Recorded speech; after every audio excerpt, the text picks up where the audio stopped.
ಇವತ್ತಿನ ದಿವಸ ಮತ್ತೆ ನಾವು ಹೋರಾಟದ 5ನೇ ದಿನ ಮುಂದುವರೆದಿದ್ದೇವೆ. ಆದರೂ ನಿನ್ನೆ ನಮಗೆ ಮಾತು ಕೊಟ್ಟಂತೆ ನಮ್ಮ ಶಾಸಕರು ಮತ್ತು ತಹಸೀಲ್ದಾರ್ ಬಂದು ನಮ್ಮ ವೇದಿಕೆ ಹೇಳಿದರು, ನಾಳೆ 5 ಗಂಟೆಯವರೆಗೆ ನಿಮಗೆ ಜಿಲ್ಲಾಧಿಕಾರಿಗಳು ಮಾತಾಡಿ ಒಂದು ವಿಷಯ ದರ ನಿಗದಿ ಮಾಡ್ತೀವಿ ಅಂತ ಹೇಳಿದರು. ಆದರೆ ಇಲ್ಲಿ ತನಕ ನಮಗೆ ಯಾವುದೇ ಬಂದಿಲ್ಲ. ಆದ್ರೆ ನಾಳೆ ನಾವು ಈ ದರ ನಿಗದಿ ಆಗಲಿಲ್ಲ ಅಂತಂದ್ರೆ ರಾಜ್ಯದ ಎಲ್ಲ ಮುಖ್ಯಮಂತ್ರಿಗಳು ಏನು ಆದೇಶ ಹೊರಡಿಸಿದ್ದಾರೆ, ಆ ಆದೇಶ ಪ್ರಕಾರ ನಮಗೆ ಬರ್ತಕ್ಕಂಥ ಹಣ ಸಿಗಲಿಲ್ಲ ಅಂತಂದ್ರೆ ನಾವು ಆದೇಶದ ಹಣ ಸಿಗುವವರೆಗೂ ಬಹಳ ದೊಡ್ಡ ಪ್ರಮಾಣದ ಹೋರಾಟ ಮಾಡಲಿಕ್ಕೆ ನಮ್ಮ ತಾಲೂಕಿನ ಎಲ್ಲ ಪ್ರಗತಿಪರ ರೈತರು, ನಮ್ಮ ಸ್ವಾಭಿಮಾನಿ ರೈತ ಬಳಗದಿಂದ ನಾವು ವಿಷಯ ಹಮ್ಮಿಕೊಂಡಿದ್ದೆವು.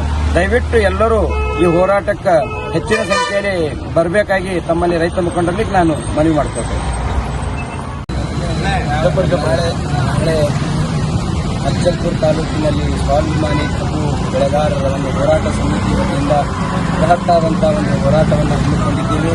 ಇದರ ಉದ್ದೇಶ ಏನಂತ ಕೇಳಿದರೆ, ಕರ್ನಾಟಕ ರಾಜ್ಯ ಸರ್ಕಾರ ಏನು ಕಬ್ಬಿಗೆ ಒಂದು ಬೆಲೆಯನ್ನು ನಿಗದಿ ಮಾಡಿದೆ. ಗೌರ್ಮೆಂಟ್ ಆದೇಶದ ಪ್ರಕಾರ ಇವತ್ತು ರೇಣುಕಾ ಸಕ್ಕರೆ ಕಾರ್ಖಾನೆ ಮತ್ತು KPR ಸಕ್ಕರೆ ಕಾರ್ಖಾನೆಗಳು ಆ ಒಂದು ಕರ್ನಾಟಕದ ಆದೇಶದ ಕಾಪಿಯನ್ನೇ ಉಲ್ಲಂಘನೆ ಮಾಡ್ತಾ ಇವೆ.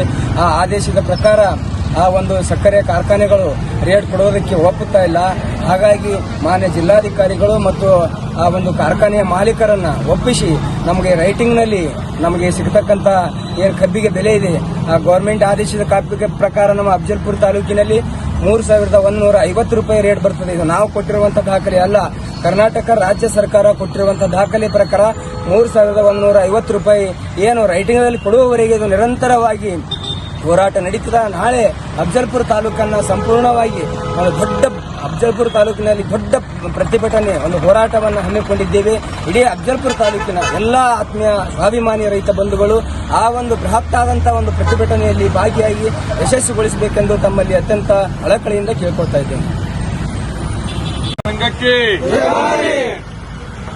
ನ್ಯಾಯಯುತ ಬೆಲೆ ಸಿಗುವವರೆಗೂ ಹೋರಾಟ ಸ್ವಾಭಿಮಾನಿ ರೈತ ಸಂಘಕ್ಕೆ ಸ್ವಾಭಿಮಾನಿ ರೈತ ಸಂಘಕ್ಕೆ ಏನೇ ಬರಲಿ